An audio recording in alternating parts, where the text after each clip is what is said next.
Assalamualaikum warahmatullahi wabarakatuh. Halo semuanya, perkenalkan nama saya Dewi Karisma Nuril Aini. Saya dari Offering A2B kelompok 6. Video kali ini adalah video keempat dari penjelasan materi yang telah dipilih oleh kelompok kami, yaitu tentang teknologi proses. Kata kunci yang pertama adalah membuat atau creating. Teknologi pendidikan mengusulkan bahwa bahan dan sistem instruksional yang efektif dapat dibuat secara efisien melalui proses pengembangan tertentu. Proses pengembangan dan pendekatan sistem dibedakan dari perencanaan pembelajaran generik dalam karakter teknologinya. Hal tersebut didasarkan pada pemikiran ilmiah dan menggabungkan pengumpulan data empiris dalam prosesnya. Desain sistem instruksional atau pengembangan sistem instruksional yang biasa disingkat menjadi ISD digunakan untuk mendekonstruksi proses perencanaan instruksional menjadi langkah kecil untuk mengatur langkah-langkah dalam urutan logis.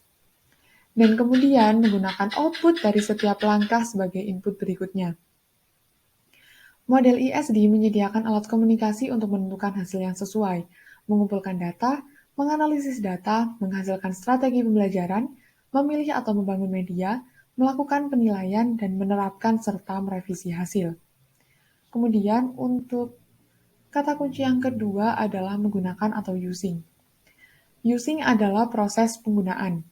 Jika perbedaan terhadap proses using dalam suatu program pembelajaran, maka dapat disebut fase using yang lain. Penggunaan media atau pemanfaatan media oleh peserta didik juga diperlukan sebagai proses dan dipandu dengan berbagai model proses. Kemudian, lesson planning atau rencana pembelajaran. Yang pertama adalah memeriksa bantuan yang akan digunakan, menyiapkan ruang kelas, mempersiapkan pemirsa atau audiens, memberitahukan tujuan pembelajaran, menguraikan poin-poin utama, menyajikan bantuan, mendemonstrasikan keterampilan, melakukan tinjauan, dan yang terakhir adalah uji. Salah satu panduan eklektik untuk menggunakan media dengan pembelajaran adalah model Azure. Untuk kata kunci yang terakhir atau yang ketiga adalah mengelola atau managing. Dalam semua fungsi pengelolaan, ada subfungsi manajemen human dan manajemen informasi, mengacu pada masalah pengorganisasian, perencanaan, pengendalian, penyimpanan, dan pemrosesan informasi dalam rangka mengelola proyek atau organisasi. Pengelolaan harus hati-hati dan membutuhkan evaluasi program. Start, plan, analyze, develop, evaluate, dan stop atau disingkat menjadi SPADES adalah sebuah paradigma manajemen proyek yang didasarkan pada proses dasar memulai, merencanakan, melaksanakan, dan menutup.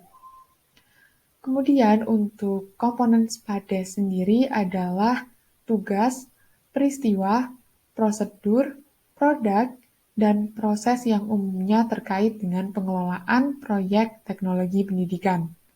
Pemangku kepentingan yang dipilih selama durasi proyek mendukung setiap komponen proyek.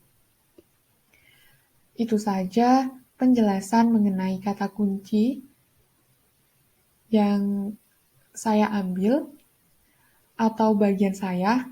Untuk kurang dan lebihnya mohon maaf. Semoga bermanfaat dan terima kasih. Wassalamualaikum warahmatullahi wabarakatuh.